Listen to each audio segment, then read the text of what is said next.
यीशु मसीह नासरी के मुबारक फतेहमंद और अनमोल नाम में आप तमाम मुकद्दसीन की सलामती हो। आपके भी सलामती हो। आमीन। आज हम बाइबल मुकद्दस में से सीखेंगे। मेरे साथ निकालिएगा मरकस की मार्फत लिखी गई अंजील और उसका 7वां बाब हम देखेंगे।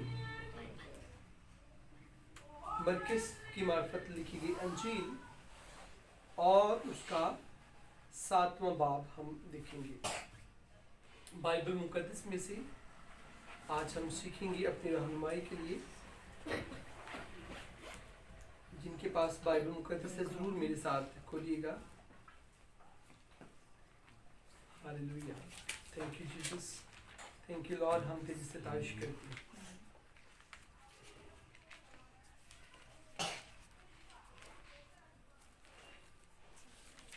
आज हम मरकस की मार्फत लिखी गई अंजील और उसका 7वां बाब और उसकी 25वीं और 26वीं और 27वीं आयत मुकद्दसा की हम तिलावत को सुनेंगे। बाइबल मुकद्दस में यूं लिखा है, मरकस की मार्फत लिखी गई अंजील और उसका 7वां बाब, chapter number 7, verse number 25 and 26, 27, 3 आयात की तिलावत को सुनेंगे। अगर आपने सिस्टर निकाल लिया है तो कोई भी पढ़ सकता है। जिसने हवाला निकाल दिया आप पढ़ सकते हैं 25 से।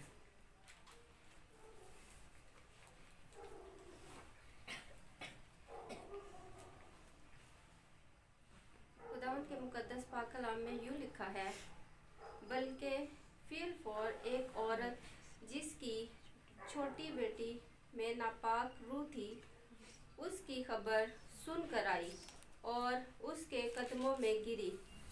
ये औरत यूनानी थी और कौम की सूरफैनकी। उसने उससे दुर्हास की कि बतरूह को उसकी बेटी में से निकाले। उसने उससे कहा, पहले लड़कों को सैर होने दे, क्योंकि लड़कों की रोटी लेकर कुत्तों को डाल देना अच्छा नहीं। आमीन। आमीन। थैंक यू सिस्टर जी, खुदा बड़ी बरकत है। अजीजों, अभी जो हमने हवाला सुना, तिलावत को सुना बाइबल मुकद्दस में से, ये एक बड़ा मशहूर हवाला है कि एक औरत जिसकी छोटी बेटी में बदरू थी, उसने यीशु के बारे में सुना और वो औरत यहूदी नहीं थी। और जब उसने जीसस के ताल्लुक से सुना तो वो जीसस के पास आई और यीशु मसीह नासरी के ताल्लुक से बोलता है, हिस्ट्री बताती है कि जब जीसस ज़मीन पर ज़मीनी खिदमत करते थे, उस वक्त जीसस यहूदियों में हीलिंग का काम, निजात का काम जीसस बदनी तौर पर सिर्फ यहूदियों में करते थे।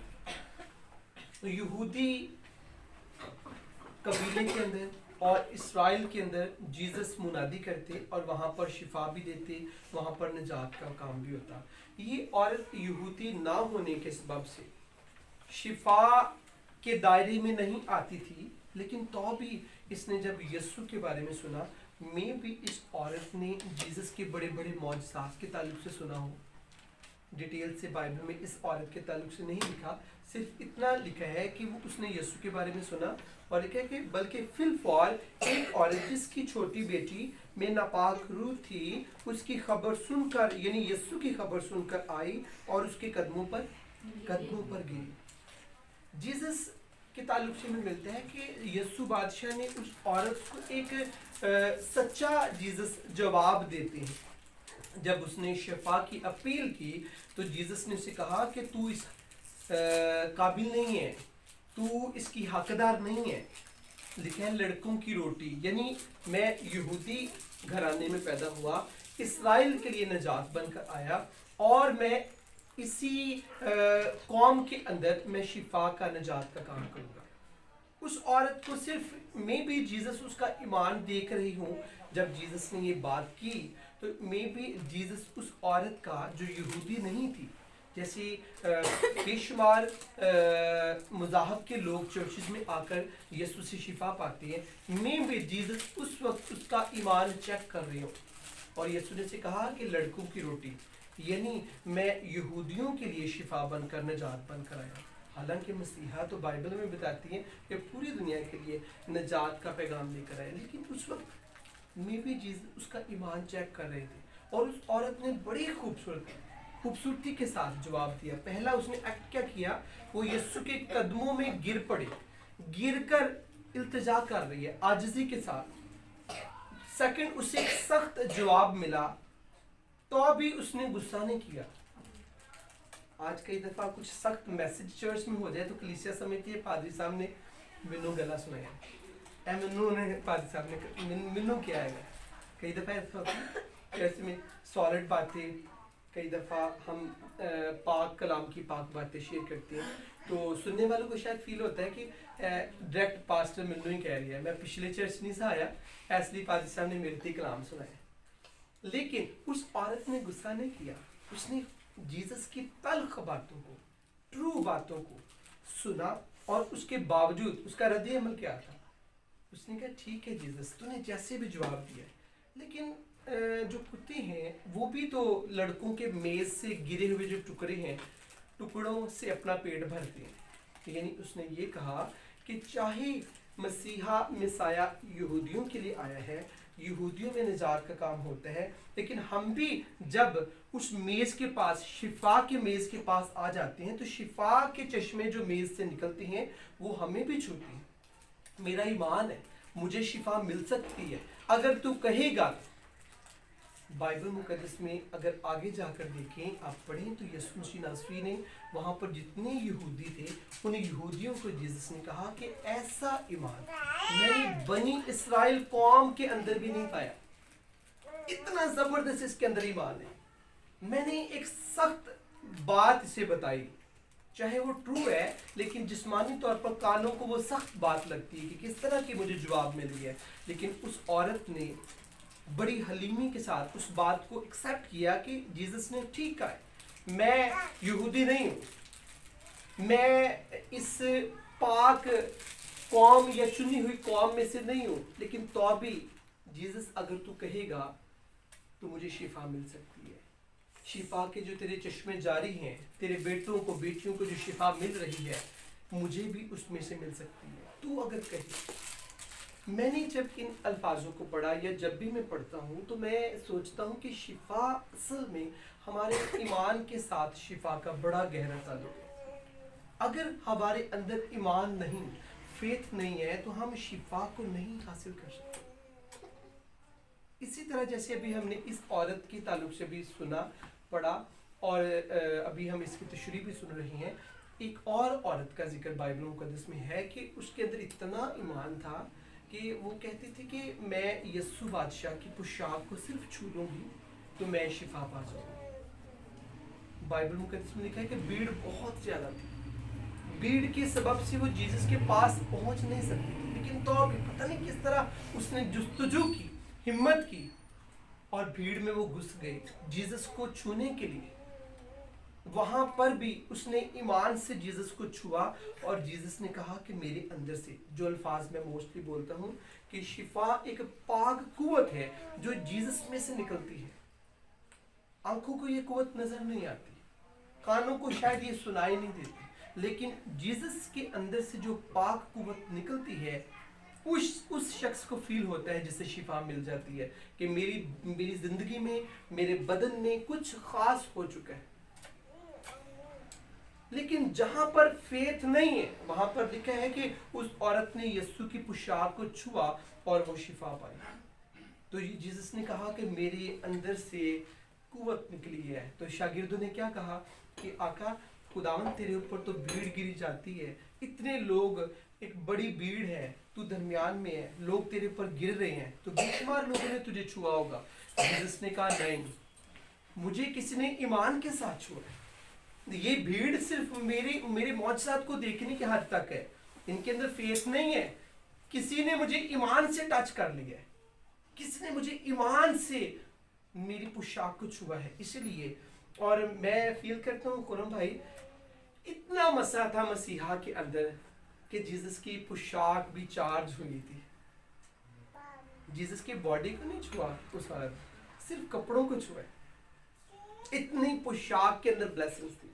और वहां से मैं ये भी सीखता हूँ कि जो मस्सा है, मस्सा से भर जाता है जो बेटी या बेटा या छोटा सा बच्चा या कोई बुजुर्ग, जो शख्स मस्सा से भर जाता है, मस्सा उसके बदन से कपड़ों में भी शिफ्ट होता है। मस्सा एक ऐसी कुव्वत है जो कपड़ों में आती है। अगर बाइबल मुकद्दस को डीपली पढ़े तो लिखा है कि लोग रुमाल और पटके लेकर आते और पालूस रसूल के बदन पर लगाते। तो डेफिनेटली कि पालूस रसूल तो उन्हें जब कपड़े पहने होंगे, वो चल रहा होगा, ऐसे उसके पटके लगा देते तो कपड़ों में से मसा आता। ये नहीं कि कपड़े उतारता पॉल तो फिर वो लगाते जिस्म को, नो।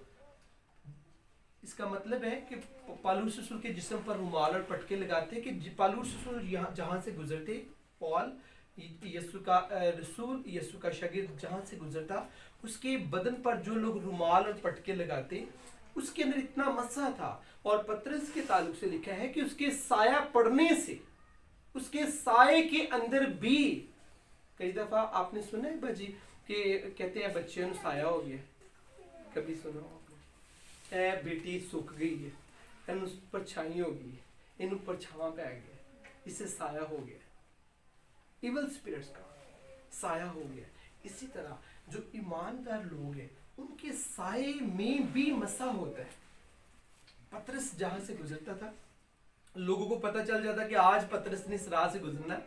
बाइबल में लिखा है लोग अपने बीमारों को लेकर आते, उस राह पर रख देते, ताकि जब पतरस रसूल यहाँ से गुजरे उसका साया पड़े तो लोग शिफा पाएंगे। आज तक मैंने अपनी आंखों से ऐसा कोई अभी तक तो खादम नहीं देखा कि इतनी अनाइंटिंग बह रही है, चश्मे बह रहे हैं, अनाइंटिंग की कुव्वत इतनी मामूर वो बदन इतनी अनाइंटिंग की कुव्वत से है जिसके साया पड़ने से। लेकिन ये एक सच्चाई है, ये एक हकीकत है, ऐसा होता है। जीसस ऐसा करने की कुदरत रखते हैं। तो फिर बात आती है ईमान के ऊपर कि जो लोग अपने बीमारों को लेकर आते थे वो ईमान से लेकर आते थे कि पतरस का साया पड़ेगा तो हम शिफा पाएंगे। अगर किसी के अंदर ईमान नहीं तो वो शख्स शिफा नहीं पा सकता। जीसस के पास बड़ी भीड़ थी, जीसस के ऊपर गिरती थी, फेथ ना होने के सबब से जीसस के अंदर से कुव्वत को वो अपनी जिंदगी में नहीं लेते थे। अगर हम चाहते हैं कि हम यीशु बादशाह से बरकत पाए, फिर फेथ का होना बड़ा जरूरी है। ये शीर भाई ऐसे ईमान नहीं है तो कुछ भी नहीं। फेथ देखिए कई ऐसे लोग हैं, हम सुनते भी हैं, देखते भी हैं एलसीडीज के ऊपर, इंटरनेट के ऊपर, कि वो पत्थरों के ऊपर ईमान रख लेते हैं। पत्थर तो कुछ नहीं दे सकते, ईमान रख लेते हैं, देता फिर भी खुदा ही है। वो कहते हैं साढ़े भगवान ने, साढ़े पत्थर ने, ये मूर्ति ने हमें इतना कुछ दे दिया। और रीजन क्या है? वो फेथ उनका बड़ा स्ट्रॉन्ग होता है कि ये जो घर में स्टैचू रखा है इसे मैंने 10 दफा सिजदा करना है तो डेली करना है, एक दिन मेरी मन्नत पूरी हो जाएगी। तो हमारा तो जीसस जिंदा है, हमारा यीशु जिंदा है, उसके अंदर कुव्वत है, ताकत है। मुकाशफा की किताब का अगर पहला चैप्टर आप पढ़े तो वहां पर लिखा है 7 चिरागदान थे और उन चिरागदानों में एक आदम जात सा शख्स 7 चिरागदानों में सर्कल करता था, घूमता था, विजिट करता था। और बाइबल मुकद्दस की वो जो अल्फाज है उनकी तशरीह ये है कि वो चिरागदान कलीसिया है, जो आप और मैं हम सब हैं। 7 चिरागदान कलीसियाएं हैं और उनमें आदम जात सा जो शख्स है वो यीशु मसीह नासरी है, जिंदा है। इसलिए हमारे दरमियान जीसस चलते फिरते हैं, हमें विजिट करते हैं, हमें देखते हैं, हम पर निगाह करते हैं, हमें छूते हैं और हमें शिफा देते हैं। ना सिर्फ शिफा बल्कि नजात भी बख्शते हैं। और बड़ा जरूरी है हम ईमान रखें, हमारा यीशु जिंदा है, हमारे दरमियान है, हमें देखता है, हमें वॉच करता है, हमें दिलचस्पी रखता है। कितनी बड़ी बात है कि हम जिस माबूद को मानते हैं वो जिंदा है हमारे दरमियान में। आज से हम अपनी ज़िंदगी में फेथ को मांगेंगे। आज इस बात को भी दिल में रखें, फेथ मांगने से बढ़ता है। जब आप मांगेंगे खुदावंद मेरे ईमान को बढ़ा। शागिर्दों ने यीशु से कहा जीसस हमारे ईमान को बढ़ा। ईमान बढ़ता भी है, कम भी होता है। जब हम मसीह में बढ़ते जाते हैं ईमान ग्रोथ करता है, और मांगने से, मांगने के बगैर नहीं। कई दफा एक हस्बैंड का ईमान, चाहे वो घर का सरबराह है, डामाडोल हो जाता है। लेकिन कई दफा जो घर की बेटियां होती हैं इतना सॉलिड ईमान होता है, उन्हें पता है कि ये काम होगा, सरबरा मर्द वो डावाडोल हो चुके हैं, लेकिन बीवी का या बेटी का या बहन का एक ईमान है कि खुदा ऐसा करेगा। ईमान चाहे औरत या मर्द, किसी के अंदर भी सॉलिड ईमान जो होता है वो खुदा को काम करने पर मजबूर करता है। ईमान का होना हमारे अंदर बड़ा जरूरी है। आइए सारी आंखें बंद करें, सरों को झुकाएं और हम दुआ करें।